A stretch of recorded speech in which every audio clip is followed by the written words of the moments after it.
a few things. You, just to clarify on your resume from last week, the resume itself shouldn't be turned in because we were going to kind of talk about how to some common mistakes later this week, I think on Wednesday, so that you could make changes to your resume and update it on Friday. You can always go unsubmit it and then submit it again. The videos, however, on the Google's Applied Digital Skills, those should have been finished by last Friday. I have not gone in to see where everyone is for your class. I did second periods. I just haven't gotten to third periods, as well as you turned in that assignment. You turned in your vision board, which the ones that were turned in early, I did grade those. Those will take longer to grade because I am trying to read through every single response for everybody. So just kind of those we'll be working on. So that's kind of where we are on those assignments. This week, your assignments are mostly from the book, with the exception on Thursday, we have some worksheets. So right now you're going to, we're going to start chapter 1. We're going to do some notes. You can, like I said earlier, either write your notes on paper and then submit pictures, or open a Google Doc. Either way, at the end of the week, you are only turning in one file. So if you start a Google Doc today, it's going to be kind of for the whole week and not just today. You're not going to turn in 3 separate Google Docs for all 3 sections in the book. And I'll remind you of that tomorrow. And if today you handwrite your notes and tomorrow you want to type them, that's fine. You would just take a picture of today's notes and insert it into the Google Doc. So let me share my screen. So we're starting chapter 1. Hold on. Forrest, a little quieter, please. So you can, some people try to copy and paste this, and those notes are not your own. It doesn't work that way. I did post this slideshow in Google Classroom if you want to kind of follow along on your own. But if you just copy and paste the whole thing, you are not getting credit for your notes. There's going to be some things I'm going to tell you not to write down, not to worry about. If you do copy and paste parts of it and then kind of elaborate and make it your own, that's fine. So we'll go ahead and get started. So on this, I would maybe title it, since it's the beginning of the chapter 1, it's titled How Your Choices Affect Income. Today, we're just looking at section 1.1, personal skills and the job market.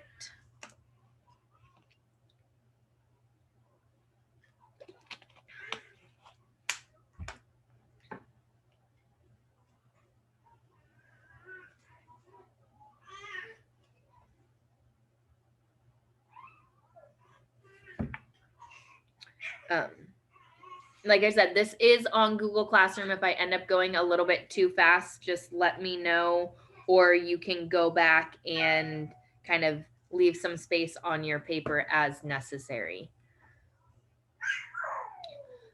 So then later in the week, we will do these other sections, but today is just section 1, personal skills in the job market. So this still says the title if you are still copying that down there. These are our learning objectives. You do not need to copy down the learning objectives.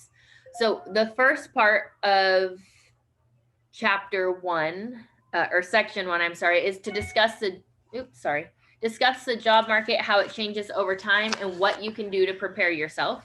Then the second part and objective here is describe how your education may affect the amount of money that you earn. So again, those are our objectives. You do not need to write those down.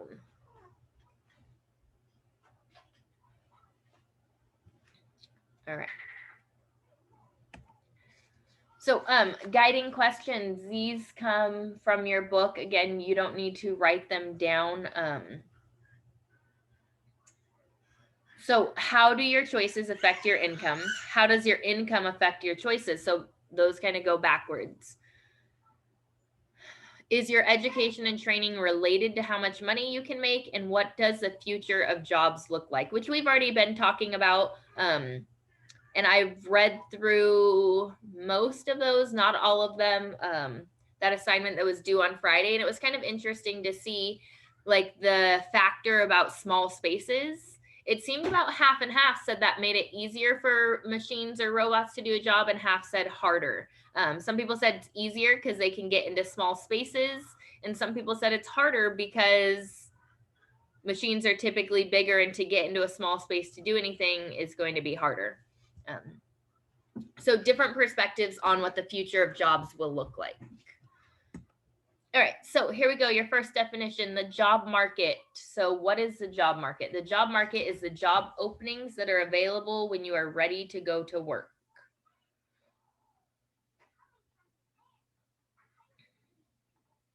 So job market, the job openings that are available when you are ready to go to work. That part in blue, you don't need to type or write in your notes. What do you think the job market looks like today?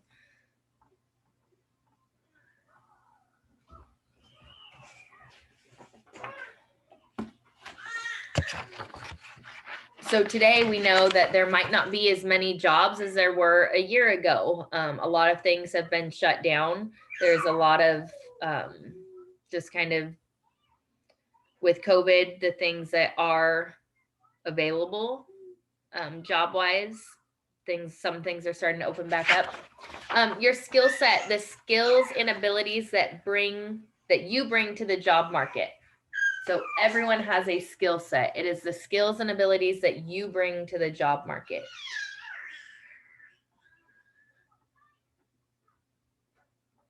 Hard skills are measurable physical and mental abilities that allow you to complete a job.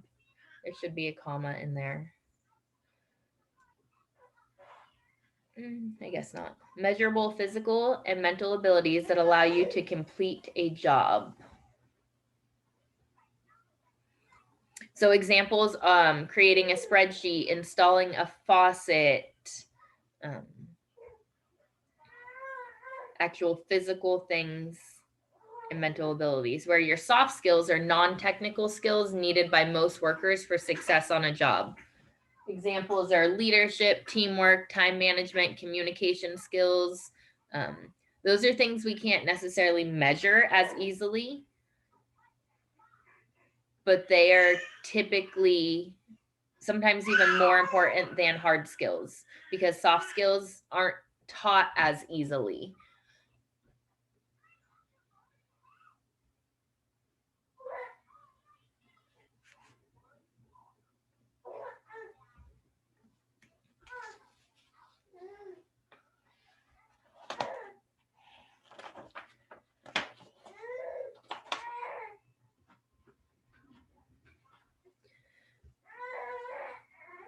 All right, so this next slide here, what is it about your communication that tells the listener the most?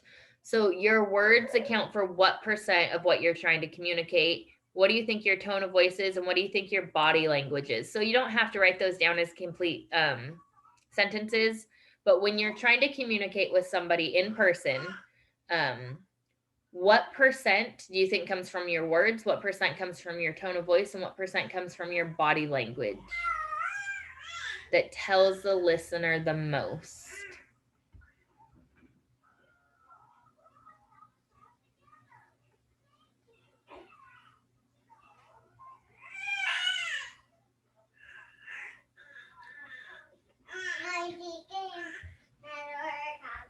She's just talking right now.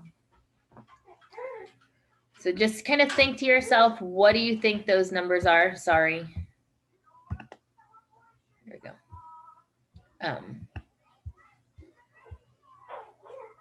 What tells the listener the most? So when you're talking to somebody, what percent of your communication do you think is actually your words? What percent do you think is your tone of voice? And what percent do you think is your body language?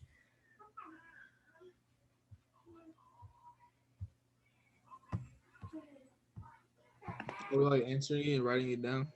You don't have to. I'm going to show the actual percentage on the next slide. If you want to answer it in your slide or in the chat, that'd be awesome. If you just kind of want to think in your own head, that's fine.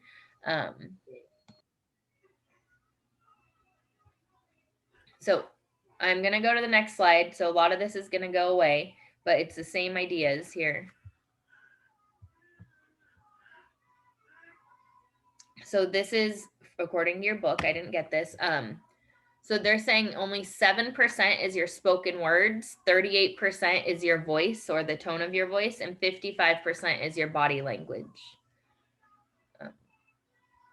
So when you're communicating with somebody, it's kind of important to think about those things.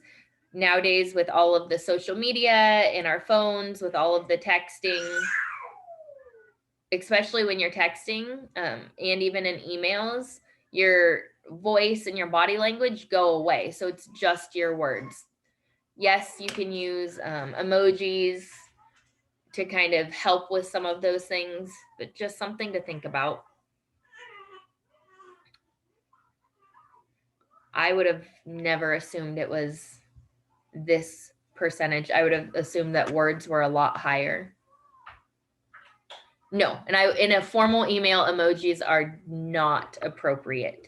So like if you are applying for a job, sending a thank you email after an interview, no, they are definitely something for an informal level.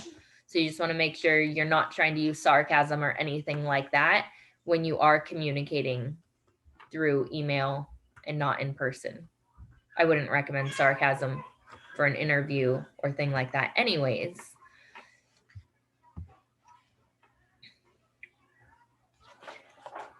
All right, so this next slide here, this is nothing to write down. This is just an actual picture from your book.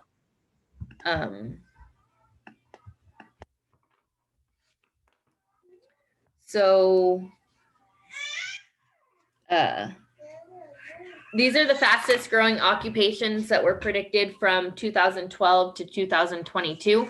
This was made, your textbook's a few years old, but this slideshow was made in 2017. So kind of in the middle of this, we're now at the tail end of this.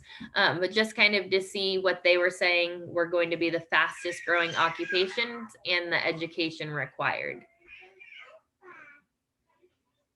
So psychologists, home health aides, interpreters and translators, genetic counselors, skin care specialists, never would have thought, physician's assistants, and information security analysts. And then it tells you kind of the degree or education you need. Again, that's in your book. You don't need to write that down.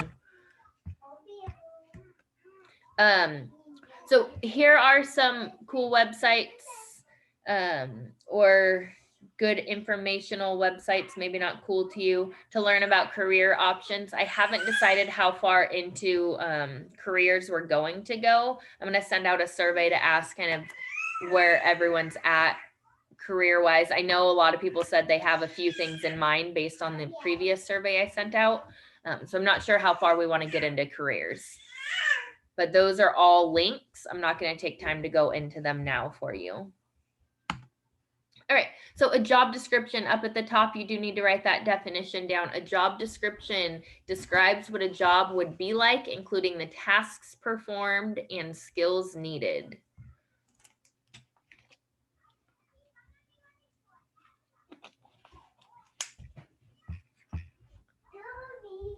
And then again, this is just an example from your book. You don't need to copy the example down. It's for a physician's assistant. It says what they do, practice medicine on a team under the supervision, formally educated to examine patients, diagnose injuries and illness, and provide treatment. Then it goes into their duties. What do they actually do while they are at work? This bottom says they usually work a standard 40-hour work week. Some work weekends, nights, early mornings. So a job description describes what a job would be like, including the tasks performed and skills needed.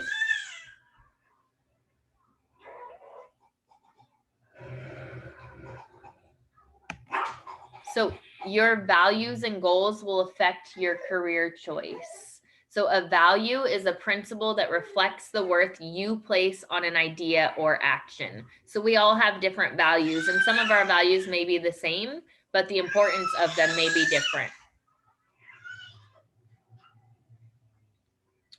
whereas a goal is a desired outcome based on one's values for which a plan of action is developed and carried out.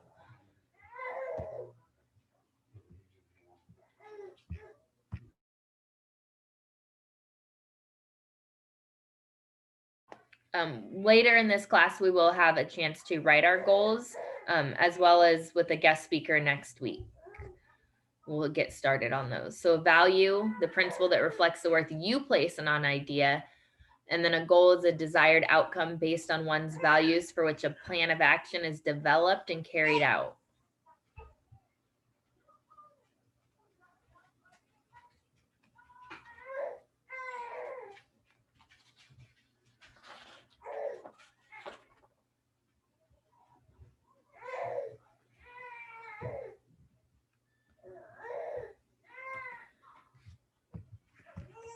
All right, so optimally, you will find your career, which is your ikigai. I'm not sure if I'm pronouncing that right, but it's a Japanese concept meaning a reason for being. So you want to find what you're good at, what you love, what the world needs, and what you can be paid for. And hopefully you can find something that overlaps. And that's would ideally be where your career is. You don't need to copy this down. Oh, okay.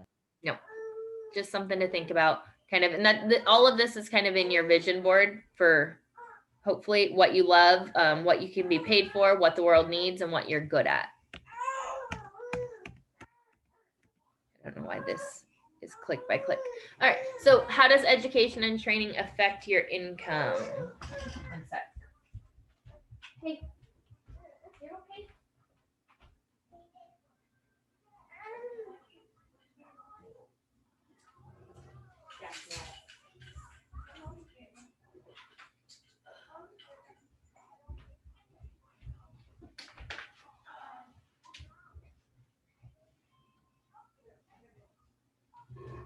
Sorry. Okay. So maybe you started writing this down already. You can have on-the-job training and apprenticeships, which is learning as you do the work. You're paid for those. There is self-training and computer-based learning. So learning new skills from reading and practicing on your own, which nowadays with YouTube, you can learn how to do a lot of things. I'm sure there are other sites too, but self-training, you're doing it yourself. And then there's formal education, which is learning and earning a college degree.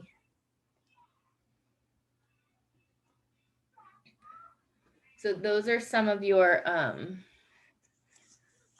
choices for kind of education for your career and going where you want to end up.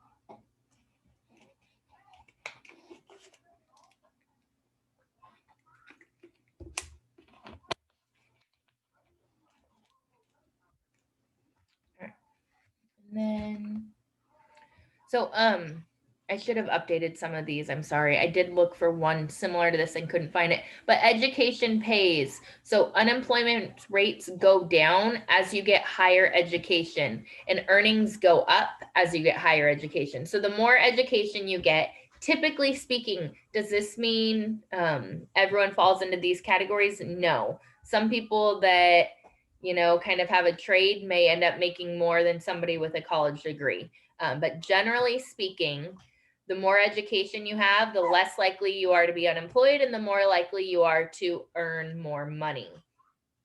So just, you don't need to copy this down, the graph at least. And even that, you don't have to copy down. That might be something you already assumed. But so high school diploma, less than a high school diploma, you can see had a 9% unemployment rate. Their weekly earnings are a little under $500.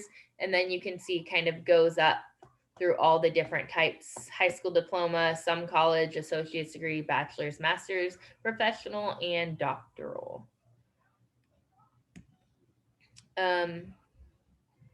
Again, same kind of idea. This just shows you the more education you obtain, the higher your lifetime earnings are. So this is lifetime earnings.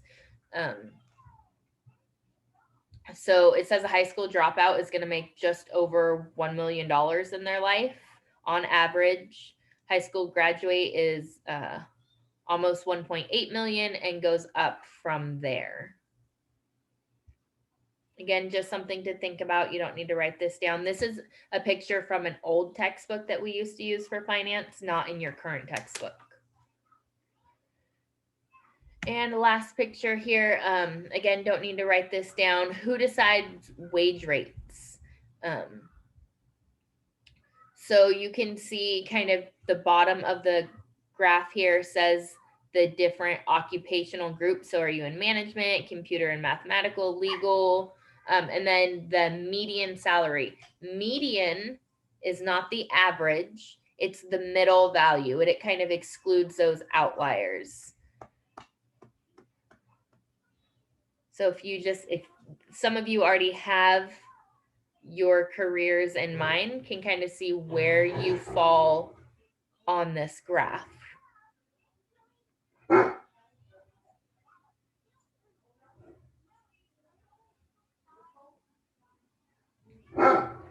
All right. So yeah, that's our last slide for today. So just a couple of things. If you need me to go back to any of those in a minute, I will. So your notes, again, you either hand wrote those or you were typing them. They are due on Friday. Not today. I believe there's an assignment hopefully in classroom that you see. Your homework questions are numbers 1 through 19 in the book. So if you're in your book, it comes right after we finish and it's on page 9. So you are answering questions 1 through 19. 1 through 8 are just matching multiple choice. You do not have to just type out the definition. Again, you can handwrite them or type them. You do not need to copy the questions down. Yeah, I'll go back to those slides while I'm talking.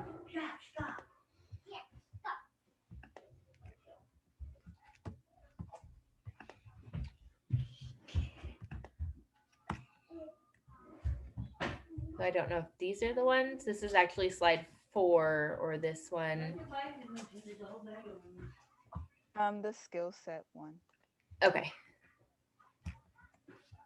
All right. So your assignment, you have your notes and then your questions are going to go right underneath it. Even if you're taking like typing your notes, like tomorrow's notes will go after today's question. So it's going to go today's notes, today's homework, which is your questions, then tomorrow's notes, tomorrow's homework, whatever order it's posted in classroom, that's the order you should turn it in. So that's the order you'll want it in your document. So you don't need to copy the question down, but you should be answering those in full sentences, not the matching part. For the matching part, you could just say 1A, 2B, 3C, and then for 9 through 19 should be complete sentences. This is due on Friday.